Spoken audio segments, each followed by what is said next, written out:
Hey team, welcome back Legends Online.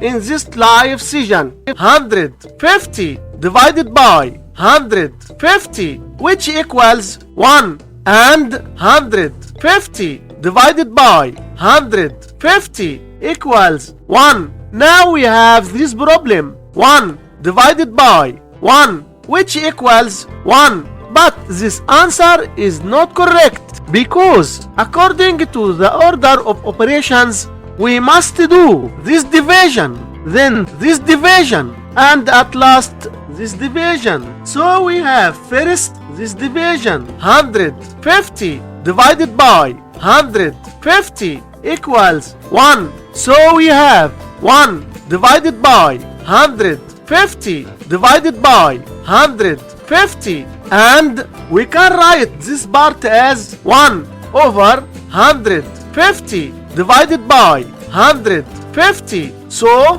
we must keep the first fraction 1 over 150 and change division to multiplication times, then flip the second fraction 1 over 150, which equals 1 over 22,500, and this is our final answer for this problem. Like, subscribe and comment your thoughts. Thanks for watching.